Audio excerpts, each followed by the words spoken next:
Good morning, everybody. I'm Larry Weishuhn. If you enjoy real-world hunting and fishing talk, you're really going to enjoy listening to my good friend, Luke Clayton, and his guest for the next hour. This is David Fox, and welcome to Outdoors with Luke Clayton and Friends.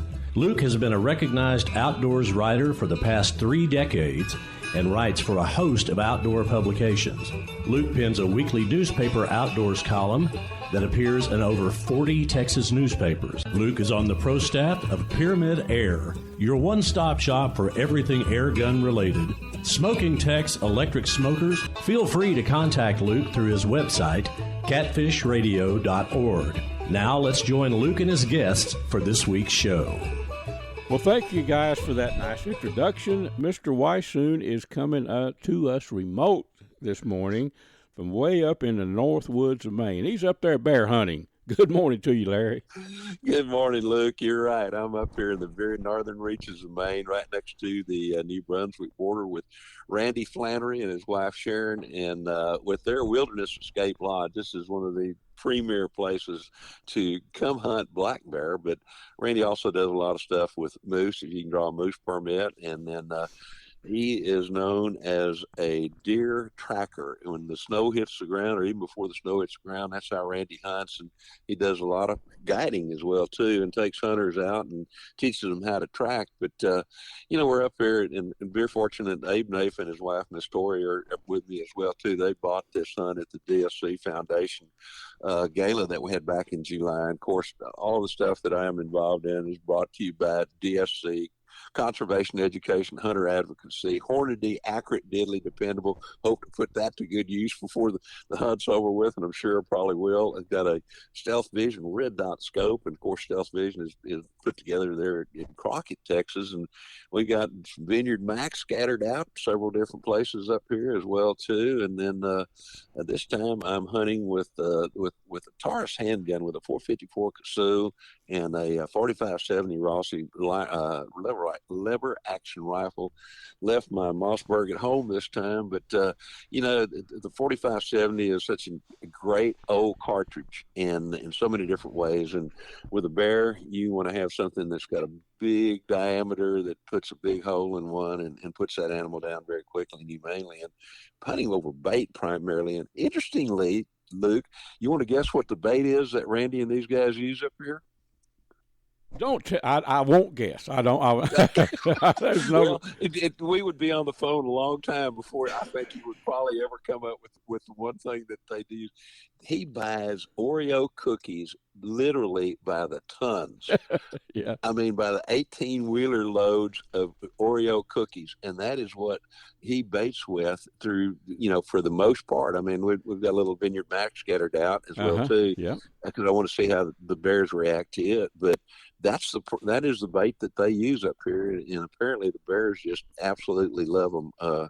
Had a chance to hunt. We're just into the hunt. I hunted first time yesterday afternoon. Oh gosh, in an area, Randy's got about 3 million acres up here that he can hunt in, and the area that we were in was right on the edge of a wilderness area, and the bears have just really started coming to that bait. So did not see a bear yesterday afternoon. We had one of our guys missed a bear, and another guy saw, several others I guess saw, sows and cubs and relatively small bear. But we're still kind of dealing with the moon, and it has been really warm up here. So these animals are coming in not until hardly the sun goes down, and it kind of cools off a little bit. So, but it's cooling off, and so we're expecting great things here in the next few days. And then we're going to do some fishing in the next couple of days as well too. That the smallmouth bass fishing you've told me, and Randy, I talked to him about that back in the summer. That's some world class, maybe as good of smallmouth fishing as you'll find anywhere. From what I've learned about it, Larry, From what Randy has told me, and from the couple of guys that are in camp that have been up here in the past with him, and most of his clients are repeat clients. It's hard actually to get a hunt with him because of the success that they have, and the lodge and the food, and I mean it's just been out of this world. But he and Randy and certainly some of the guides that work for him tell me that the lake that we're going to be fishing is supposedly and reputedly the finest smallmouth bass lake in the world. world. And I have not yet met the guide, but we're going out with a guide, like I said, for 2 mornings. And I got a feeling we're going to catch a pot load, because most of this, I think it's off catch and release, the lake that we're going to be fishing in. But I'm really looking forward to that. I've always wanted to fish for smallmouth, and this area, and the time is right. And I guess the temperature is just starting to cool down a little bit, and the north woods are starting to gain a little bit of color. They haven't started, the leaves haven't really colored up yet, but there's just enough scattering of trees out here where you can see what's coming. Larry, I was up there one time. We actually drove. We flew into Boston, and I made the mistake of trying to drive around Boston, and this was years back. And I hired an old boy to drive us around and show us things. But I drove the car up to Bangor, Yes. Maine, and then we went over toward the coast and drove up to Cold Harbor, I believe, way up there. Cold Harbor, yes, sir. Cold Harbor, yeah, yes, Cold Harbor, and then actually drove up to maybe it's Arcadia National Park. It was a beautiful park up there, but from Yes. there you get on I think you board a ferry, a car. It hauls bunches of cars, and I think it's Nova Scotia. We were pretty close, but you know what? Yes. That the North Woods. I've honestly never been in the North Woods, and I was a little bit surprised. Bangor is not the North Woods. I mean, when I got to Bangor, it was like it was not heavily wooded area as I remember, but you don't have to go far, do you, from there? No, once you leave Bangor and start hitting north and east and west, even a little bit to some extent, you and I both absolutely love the Choctaw hunting lodge area with Yes, those sir. rolling hills and all.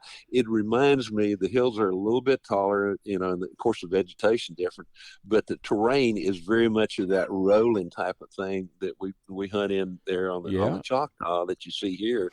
Of course, the vegetation is unbelievable. There's so many different species of trees and shrubs and all those other kind of good things here, but and of course a really good deer population. I was surprised when visiting with Randy about the number of deer that they have up here, and of course they're white-tailed deer. And up here, it's all about shooting a big-bodied buck. Everybody's goal, doesn't really care. They do care, but they don't really care about the antlers. But if they're wanting to kill a buck at ways that field dress.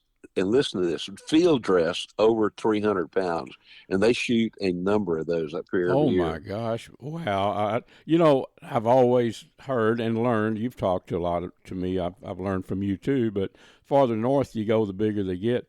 And I've always read back in the day, there are not so many deer up in Maine. This was back years ago, but there's Right. some monsters. And I'd read in the magazines some pictures of some just ungodly weights on some of these bucks.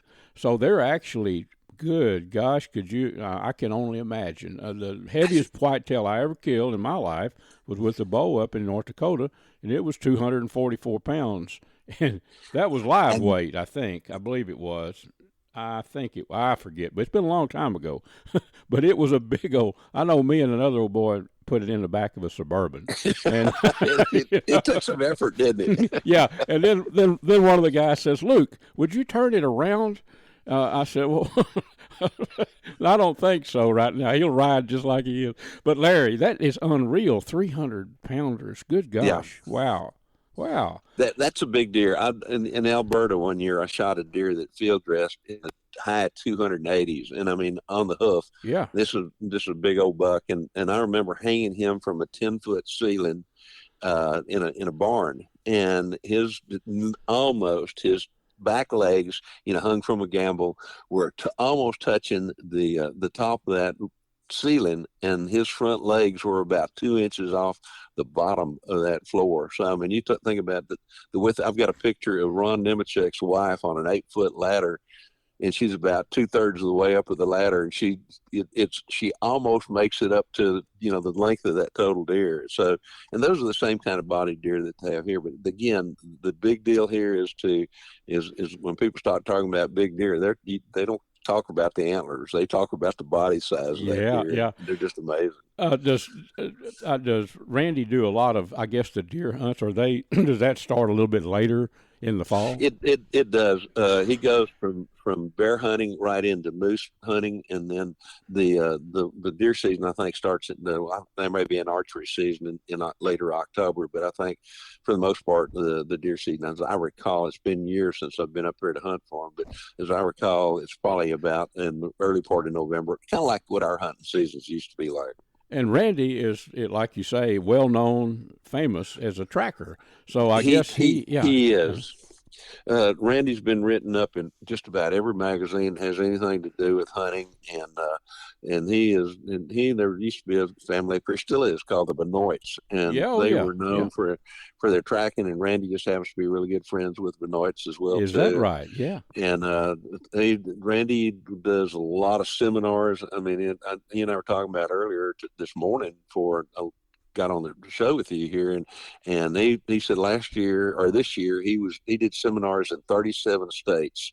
So he's on the seminar trail a lot during the summer, and then when the fall starts coming around, he starts out with bear hunting, and then they go into moose hunting, and then they go into whitetail deer hunting, and then when it's wintertime, if he doesn't go south to guide there somewhere, then they bring out the beagles and chase snowshoe hares. Oh man, that'd be fun too. Well, gosh, yes. You tell Randy when when y'all start going out to hunt. Tell him, old Luke. We tried to schedule to get him on the radio with us but it was during the middle of the show season, and he was all over the place. And I told him, just when you slow down, give me a call. So just tell him, just give a buzz. I think it'd be interesting for all of our friends to listen to, how they hunt up in Maine, and especially, down here in Texas, tracking, if you lose the blood trail, unless you got a tracking dog, that's the way the country is. I mean, you start making circles. We all know that. But no, that would be a totally different game up there, Yeah, I'd like to say, and too, I just want to remind people the bear hunting is great up here, the fishing is great up here, and if anybody's looking for an adventure to come up to Maine, just nearly about almost any time of the year, to get in touch with Randy and his wife Sharon, the food is out of this world, and it's Wilderness Escape Lodge or Wilderness Escape Outfitters that they can look up and get in touch with him and go to his website and see all his photographs, and they're not all, but some of the photographs from up here, and just you can't find any better people. He spends every chance that he gets down in Texas, and he's got that Texas hospitality that's working for them as well too up here. That's good. Larry, do you have time? I don't know how long it is before you guys head out. Do you have time to come back with me after the break for just a little bit longer? Absolutely. I'd love to, Luke. Okay, hang with me, and then hang with us, folks. We'll take a little break, and we'll be right back. Friends, I want to tell you about an awesome camping destination, Wind Point Park on Lake Tawakoni. It's over on the far east side, kind of the northeast side of the lake. It's a pristine park. You can go there and view, I think they estimated a couple of hundred deer on that couple of hundred acres there. Cabins, beautiful RV park, fishing piers, docks. It's got everything you'd want in an outdoor destination. Check them out online at windpointparktx.com. Folks, I want to introduce you to Vineyard Max. Now, this is an awesome deer attractant, a food attractant that's made with hammer-milled grape skin, dried hammer-milled grape skins. It has a mixture of rice bran and also corn chops. Very effective. Deer can smell the scent of grapes from a long way, and it brings them in. I've used it in West Texas out with Larry Weishuhn, and we were out there where deer are not even exposed to grapes, and they came right in. Also, Vineyard Max has a very good line of game and fish feeders. Check them out online, vineyardmax.net. Well, friends, Mr. Larry Weishuhn is going to tell you about the finest hunting optics that we have ever found. Luke, these are called Stealth Vision. They come from Crockett, Texas. Dr. John McCall developed them. They're 34-millimeter tubes as opposed to the narrower tubes, so more light transmission. They have a little green light that comes on. That scope is level because that's when you want to pull the trigger. They have an optional lighted reticle as well too, and a whole lot of other products. And folks can learn more about them by going to stealthvision.com.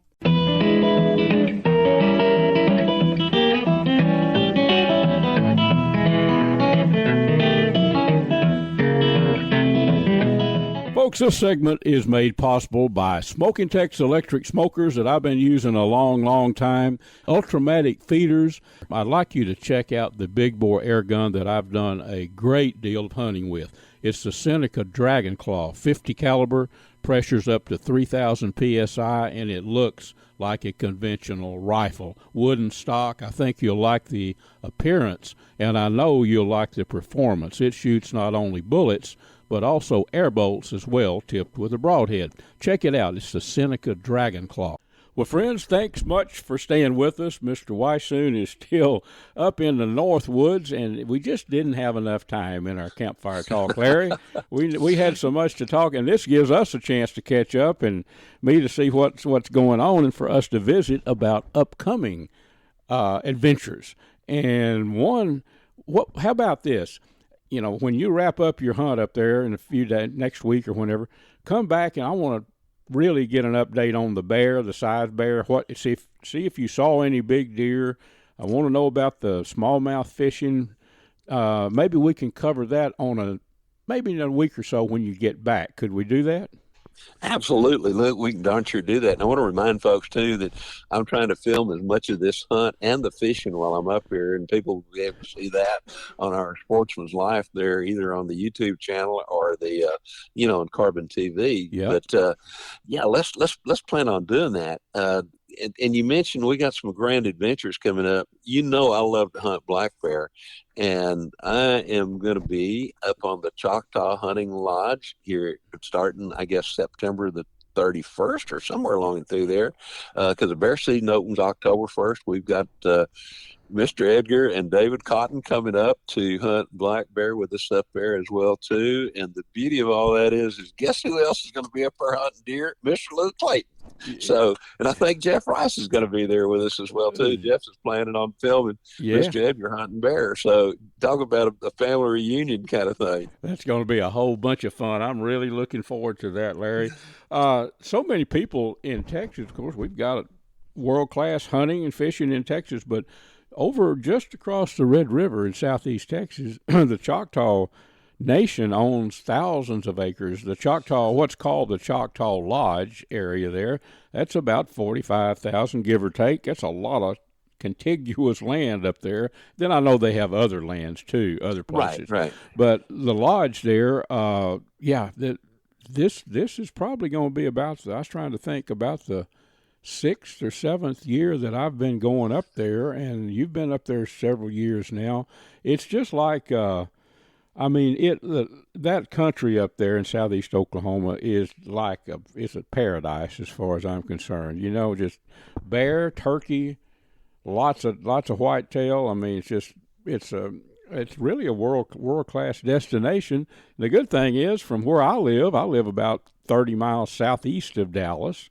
I can be there in 2 hours and 20 minutes, you know? You can, and it's about 6.5 hours from my house, but it's a 6.5 hour drive that I dearly love doing because I know the destination when I get there. And you're right. Of course, that operation is run by Dusty and Nicole Vickery, and two just absolutely fantastic people. And they've got a very small staff that they deal with. But that property, like I told we've told people earlier, is I'm up here in Maine. This is kind of a rolling area as well, too. And I love that mountainous country that you have there. One of these days, I want you and Dusty and I to just get up there for 2 days. Now, they've got ponds all over that place that have never seen a fishing lure. They have got, and then they've got some conservation, I guess, dams, flood control type dams that have got some absolutely great fishing. And the beauty of it is, if you're up there hunting, you can also do some fishing while you're there. So that's something we need to take a serious look at. But while we're up there hunting bear, and of course, we're hunting, the Cottons and I are both hunting with crossbows because it's archery season. And it's going to be an interesting hunt because I hunted up there last year. and you hit, where we're hunting for bear up here in the North Country, you only hunt in the afternoons because that's basically when those bear move. They don't move a lot in the morning, but there in Oklahoma, those bear can move at first light, mid-morning, midday, mid-afternoon, or real late. And so basically what we'll be doing for the most part is we'll be going to a baited area and be there before first light so that when legal shooting time comes, that bear could be there or not, so we'll be sitting about, that's going to be about a 12-hour sit probably in the same spot. Now that's a lot longer than I like to generally sit somewhere, but I know the reward can be great in terms of bear because that population there is continually growing. They've got some really big bear now. They've got right at 45,000 acres, as you mentioned. About half of that they lease out to hunting groups, and the other half they do the commercial type hunting type thing, guided hunts kind of stuff on. Last year, the biggest bear I think that they shot on the part of that's leased out was a bear that weighed 615 pounds. Now that's a huge bear. So not that I'd love to shoot one that big, but while we're up there, I hope, particularly Mr. Edgar, I hope and pray that even if there's just one bear killed, I'm hoping that he's going to be the one that's doing it because he has been practicing with that crossbow, and I tell you what, he he's got that thing tuned in. You bet. He and David, I've talked to them actually just a couple of days ago, and I said, "Are you excited about the bear hunt?" And they said, "Well, we've never really, got one." They were fired up and ready, and I said, "Well, they are ready." And they are. And I told Edgar, I said, just keep. You don't have to shoot it many times, but just 3 or 4 times a week, you shoot that bow because when that old bear comes out, you're going to have to be looking at sight pins, and you need to remember shooting accurately from a bench or whatever on a crossbow is pretty easy. But when the pressure gets there, make sure you remember exactly which pin, and And he said, exactly. I'm working on that. He said, I know. So I hope all of you get bear, but in the real world, maybe you will. You never know. That's the goal anyway. But heck yeah. And since you're talking about Mr. Edgar, I have to say, we've there on the Cotton, we've got a 500-yard steel gong set up that we'll shoot at with rifles and everything. But I was out there messing with my handgun some time ago and said, I remember I used to shoot at 500 yards, and I was able to hit that 500-yard target several different times with several different handguns. Well, Mr. Edgar picked up the challenge, and here not too very long ago, I was up there, and he had an old Thompson Center contender in a 223, and we started messing with that thing, got it sighted in, and I had it where I thought I knew what I was doing with it. And I said, Mr. Edgar, you mind if I shoot this handgun at 500 yards? Well, I got lucky, and I pinged that deadgum 500-yard target on the first shot. And I said, but in so doing, I knew where to hold the crosshairs. So I set it up, for him. And I said, look, I'm going to set it up on a sandbag. And so you can see, what I'm holding for the drop. And then he took it and he got set up, and guess what? First shot, guess where he hit? Almost exactly dead center at 500 yards. He stood up and did a dance and got to giggling and laughing, and it was out of this world good. So, I'll tell you what, if you're around Mr. Edgar Cotton and he's got a handgun and you're a bad guy, don't show up at 500 yards. Get out there at 700 or 800 yards before you start doing it. I saw the pictures of that, Larry. That was. I know that tickled him to death. Yeah, so I know a lot of our friends listening. They're looking ahead. All the hunting season just coming off. I filmed a dove hunt here close to home, and I did some testing on a new bow. Not so much the bow, but a principle behind a pyramid. Oh yeah, that's on A Sportsman's Life right now.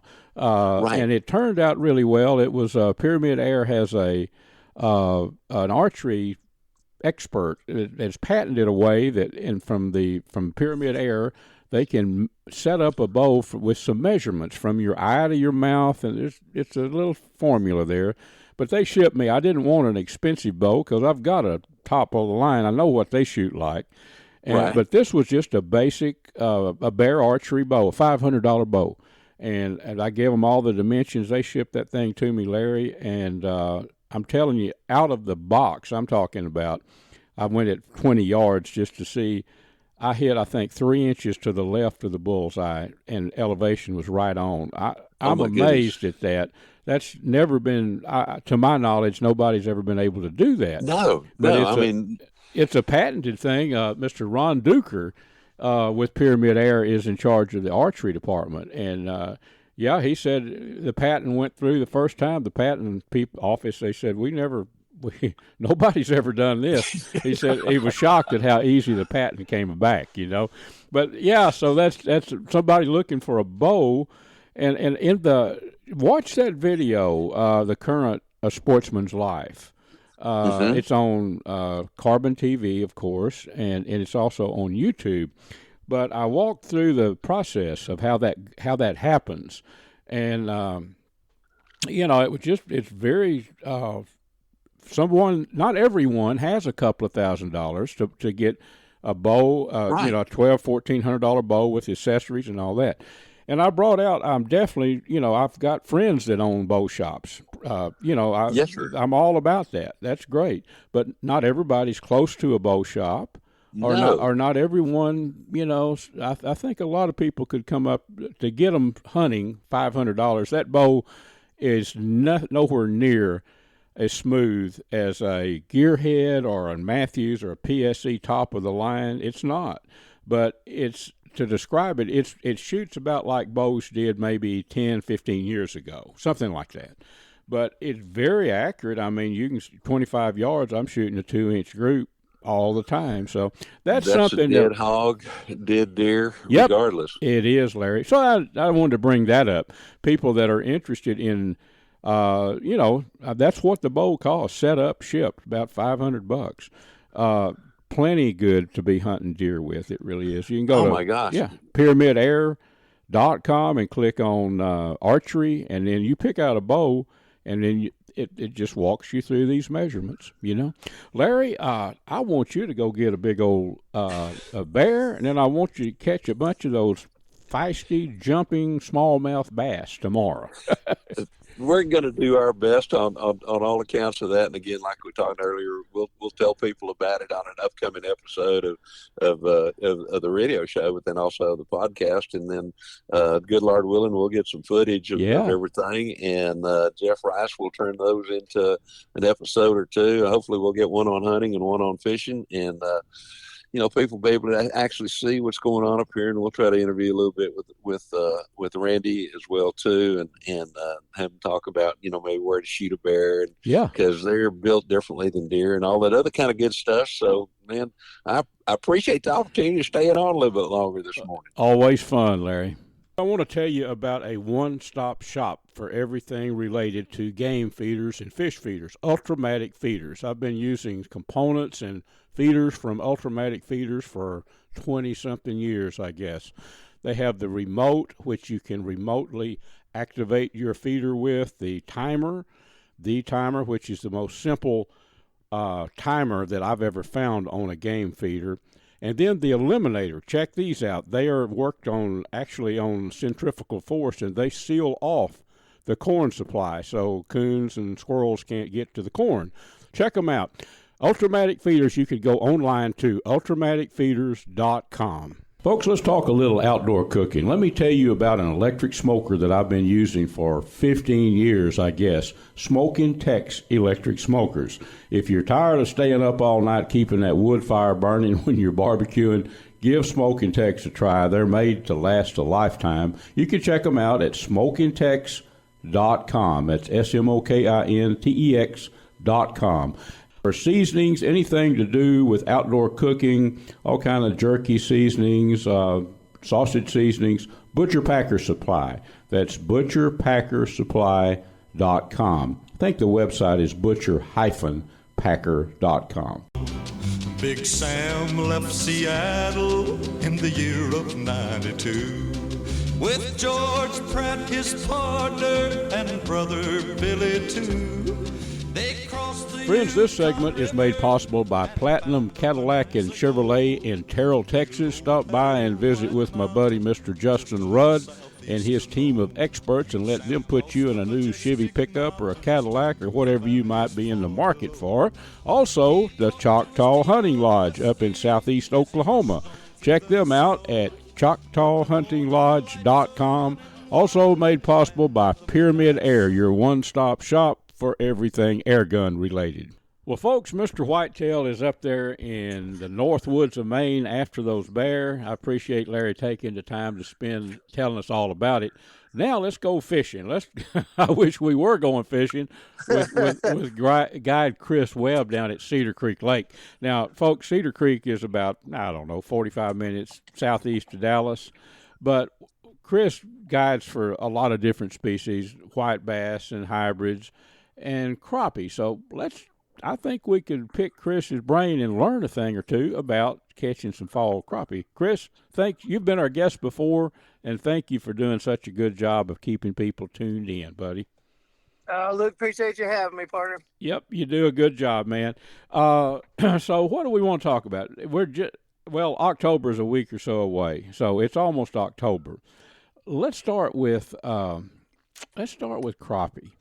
Have they started moving this time? And what we like to do is report patterns. And I learned that years ago with the Dallas Morning News. I did a fishing column for 14 years. And, what they're doing at 1 4-hour increment, that's important. But it's more important what they were doing the last week or what you expect them to be doing. Yeah, absolutely. So, once they get on the summer pattern, they're kind of where they are. They stay there for a while. But once we started getting those cold fronts, a little bit of that rain, it definitely kicked in the transition phase for them. And a lot of our fish are on the move right now. You can find them here today, gone tomorrow. Everything's kind of changing daily as they head towards those fall spots. But most of our active fish we're catching right now are in about 15 to 18 foot. And you still have to hunt a little bit to find some active fish. Some of them aren't in the mood right just yet. Right. Now, do you think this pattern will, this will continue for a period? I guess it will. Oh, absolutely. Normally our fall pattern, once it kicks in, we'll rock on good till Thanksgiving, but it all just kind of depends on how fast those temperatures drop in the water. If we have a pretty mild winter, it'll go till Christmas, New Year's. But if we have a real hard cold and it gets cold really fast, usually by about Thanksgiving, it'll start to slow down. Yep. Well, it's a time when it's pleasant to be out there for sure. Good time to be out on the water and enjoy yourself. Now, minnows or jigs? That's always the question when you talk about crappie. So we have been finding some fish that would fire on jigs right now. I'm a jig fisherman, so I love to catch them on jigs. You don't have to chase that minnow around the bucket or waste time. You can drop right back in there. But there's still a lot of picky fish that have moving on their mind, and a minnow is required still. So we're doing a little bit of both. And I know as a guide, you have people that in the boat with you that's maybe never even fished at all. And a live minnow, you put that down. And jig fishing can be a little finesse. In other words, sometimes you can vertical jig straight down, but a lot of times those old crappie, they like you to cast over a bunch of brush and let that jig fall and work it back. And that does require a bit of skill. It honestly does, doesn't it? You got absolutely. It's not for grandma who's never held a fishing rod. The minnow definitely helps her. Yeah. And one thing I've come to realize is during the fall season, those fish love the bait falling. They love it to be pitched out. They love it on the drop. It's just like a worm falling off a tree or something and kind of slowly cascading through that water. They love the bait to be slow falling. One thing that might help crappie fishermen all over, this becomes a podcast after all of our great radio stations run it, and so folks are listening all over. But, the size and how important, say on a seasonal thing, how important is the size of say, a jig, like right now, Yeah, you always hear growing up or fishing, the bigger the bait, the bigger the fish. And in my book, I go opposite of that. I love a small little tiny bait because I find that a fish. So yes, you may be able to catch some fish on the big bait, but overall, if that fish is picky, if that fish is already fed, they're a lot more likely to bite the little small, take them a snack instead of a big meal. Mm-hmm. So especially this time of year, the shad will spawn again during the summer. Most of the shad are already pretty decent size, but I will still micro jig them on a hand tie right now, just for those picky fish. It seems to get more bites than a big jig right now. Would this be like a 1/16 or, Yeah, absolutely. So about the lightest I'll use is a 16th with customers. And then I'm looking for something in that 3/4 inch range as far as how big it is. Uh-huh. Yep. I often wonder, crappie, in murky, all our lakes and most of the lakes in Texas are pretty murky, honestly. They are. Now, PK, Possum Kingdom, and Whitney to a degree, and some of the hill country lakes are a little more clear, but how in the world those little tiny jigs, you know what I'm going to ask. Absolutely. But a crappie makes his living by nailing little bait fish. So I guess movement or just the twitch, I don't know how they pick up on those little tiny baits. But, you can be out there with a little chop on the water and you're fishing that little old, I've often wondered, I've caught them, and I think, how in the world do they find these little baits? Absolutely. I read one time that fish see in grayscale like deer, and that allows them to see down there at those deeper depths, which I don't fully understand or comprehend. But, man, they definitely, whether they feel it in their lateral line or whether they can see that little contrast of different color down there, whatever it is, they make it happen. I'm just an average fisherman at best. I fished all my life, but I get to deal with through the last 39 years. I've dealt with a lot of guys like you that are professional fishermen, make their living fishing, and it's a little subtle. I've learned to pick up on little subtle things, like for one thing, I don't know. You've probably thought of this, but on a clear, still, calm day. The surface for hybrids or stripers or white bass to a degree, a slack water, that's usually not the best time to catch them. No, and absolutely. And so what I'm alluding to is what they see. You take the water when it's choppy up on top. Well, then it's diffused. The sun is not penetrating through. They're a lot more comfortable. I don't know. They just bite better, don't they? Absolutely. It kind of gets everything stirred up under the water. I find on calm days, they kind of scatter. They have to kind of roam around and do it themselves. Yeah. On those windy days, it's bringing them to them like a buffet line. They can just hang out where they are. The zooplankton, the phytoplankton, the shad, everything's kind of coming to them. They hang right there on the top of a ledge or yes, sir. Whatever. They love to be on those humps like a buffet line.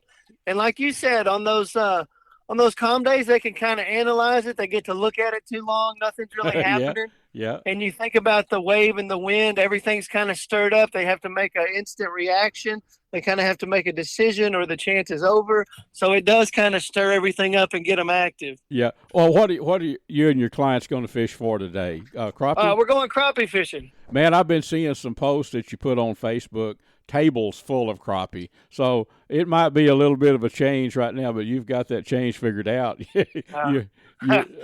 Hopefully you'll have another real good day. I know lately you have been, Yes, sir. This is some of the very best fishing of the year. And, after 16 years, the puzzle pieces get a little bit easier to put together. Yeah. I may have a spot or two up my sleeve for them this morning. We should do really well. I bet. I know you will. Chris, folks, our guest is Chris Webb down at Cedar Creek Lake, which is southeast of Dallas a little bit. And the tips, Chris, that you give fall fishing here in Texas, they work on Cedar Creek. They'll work on any lake that's got a healthy population of crappie. I know that. How do people? Absolutely. Yeah. How do they contact you? I'm gonna let you get out with your clients here, but how's the best way if they want to fish with you down there? The best way to contact you? Yeah. So the easiest way is to call me or text me. My number is 903-275-3253, or you can hit me up on Facebook at just Chris Webb or Chris Webb's Guide Service. That's probably the two easiest ways to get a hold of me. Well, Chris, appreciate you taking this time, but I'm going to let you get with you folks and y'all go catch some fish. How about it? Hey, sounds great, Luke. God bless you, buddy. Appreciate everything you do. For about the past decade, I've been hunting editor for Airgun Hobbyist magazine. I think the only magazine devoted strictly to airgun shooting and hunting in the country. Well, in that length of time, I've learned quite a bit about big bore air guns and smaller calibers too. A spot to go to that if you're interested in air guns, you need to know about Pyramid Air. The website is PYRAMYD, pyramidair.com. They have anything and everything you need, from the guns themselves, the big bores or the smaller calibers, to the accessories. Just remember pyramidair.com, and there's a number when you get on the website if you need to call and talk to somebody. Give them a buzz, and they can fill you in on little details that you might need to know about shooting or hunting with big bore air guns. The snowflakes fall as winter comes, and time just seems to fly. Friends, this segment is brought to us by CVA muzzleloaders. In my opinion, the very best muzzleloaders in the world, the ones that I shoot. You can check them out online, cva.com. Kubi's Wild Game Processing and Kubi's Restaurant in Dallas, and Vineyard Max, maker of some awesome deer attractant and some very fine game feeders and fish feeders, located down in Nacogdoches, Texas. Check them out at vineyardmax.net. Well, friends, what do you say we talk with Mr. Jeff Rice and learn a few things about video in our hunts? You know, Jeff is the producer and a big part of a sportsman's life that we do each week, the video that's on Carbon TV and also YouTube. Jeff, thank you for being with us again, buddy. Always glad to join you, my friend. Good morning. Good morning to you, and I think it would be helpful to some people for you to, the show, you put together a show each week. Well, I know everybody's not building a show with sponsors and all that kind of thing. They're putting together a video of their hunt or their fishing trip or their picnic or whatever.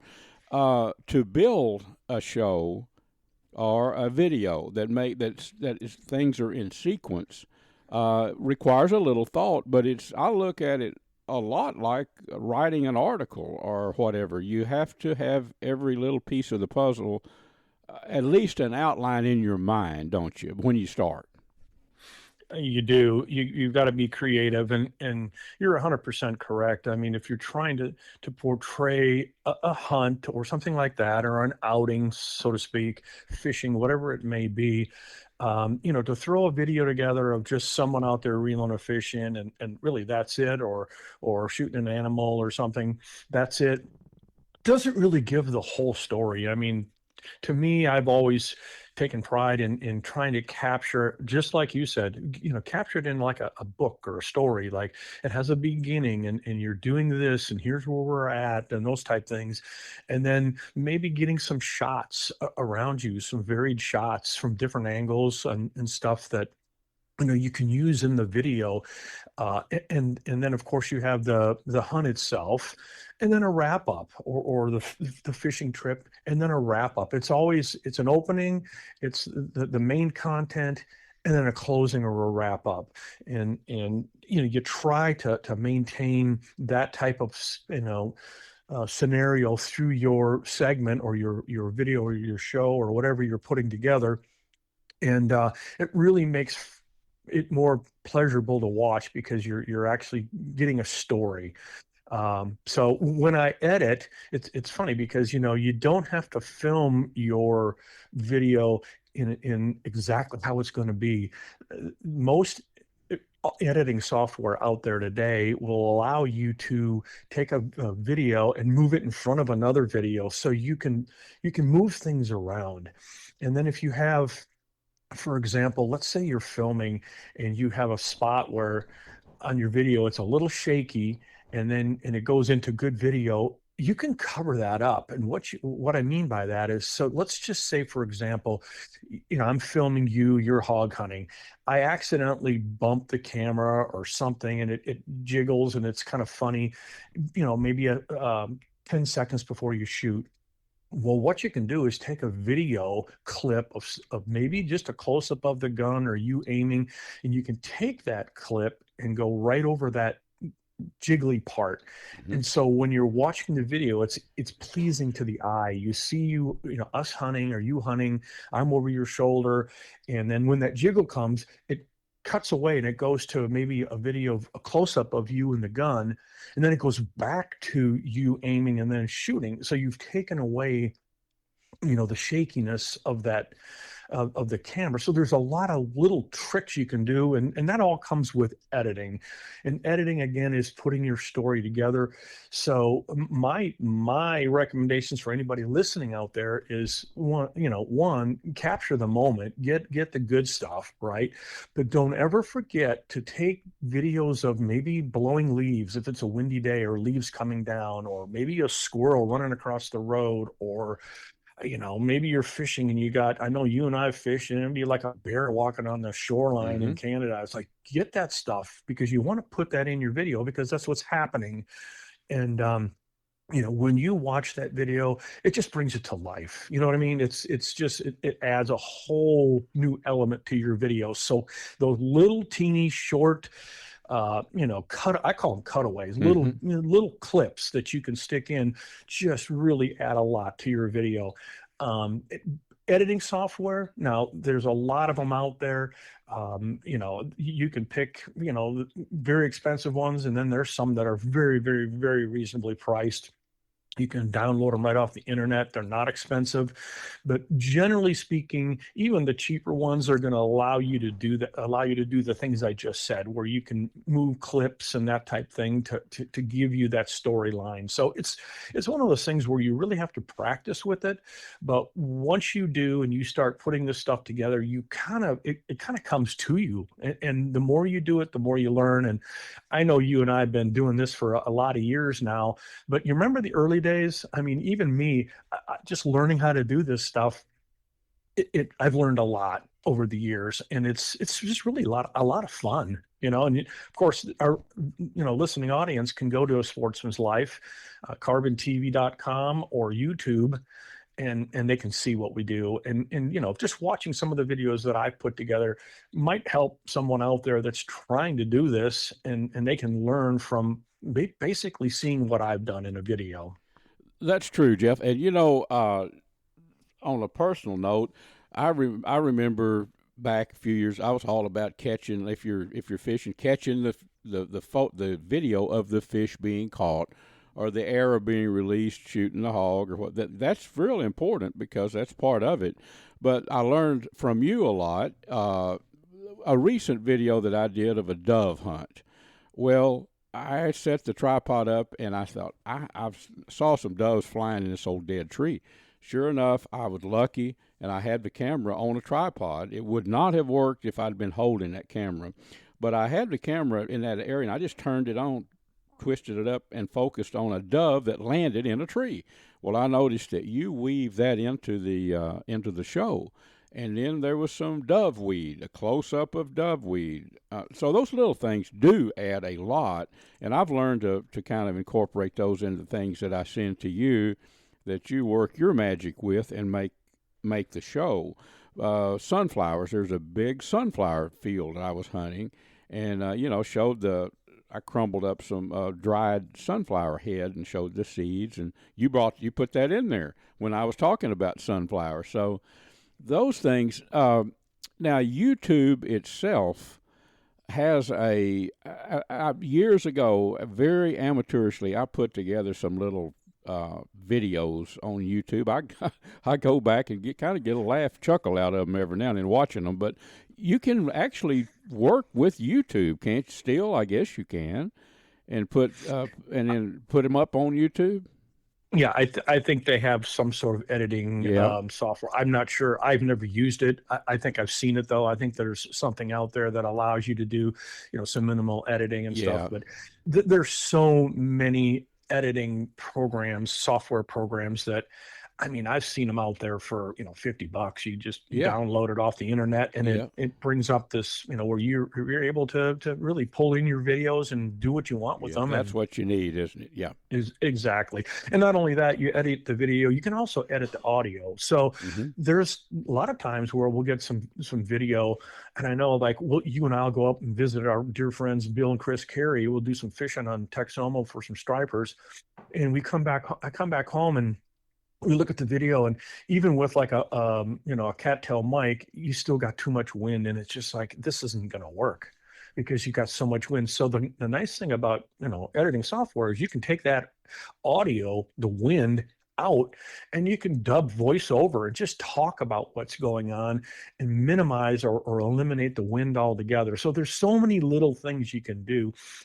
There's times where I'll shoot a hog, and of course I've got the camera on the hog. I shoot the hog, and then you're like, okay, it'd be nice to have me drawing my bow. So I'll stop after I've shot the hog. Sure. I'll turn the camera on myself.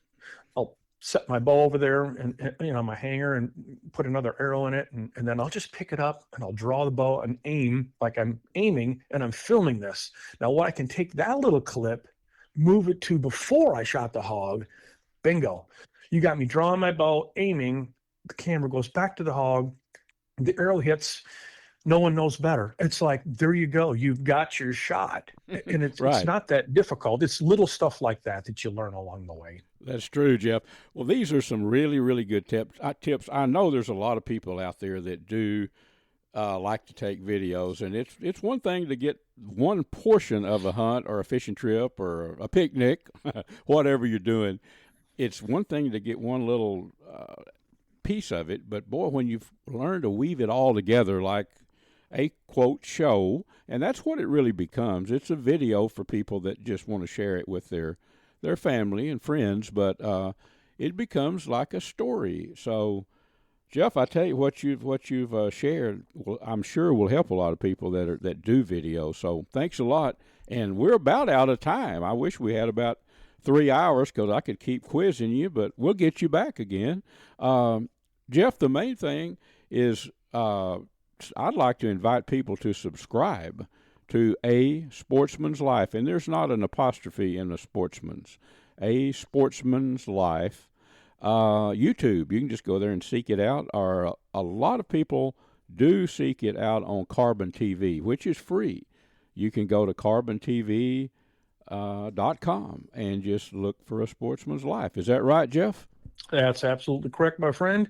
Join us there each week. We've got something new out there, and you can learn from what we've got going on. So thanks for having me on, Luke. You betcha. Folks, that about wraps our show up for this week. I've enjoyed being with you, and I hope you've had a good time, too. And, folks, we're also brought to you by the Choctaw Hunting Lodge up in southeast Oklahoma, located about, 45 minutes west of Hugo, Oklahoma, owned by the Choctaw Nation. It's about 45,000 acres of awesome mountain, country, hills, valleys, loaded with game. Lots of eastern turkey, and they do eastern turkey hunts if you're looking for a spot to hunt turkey in the spring.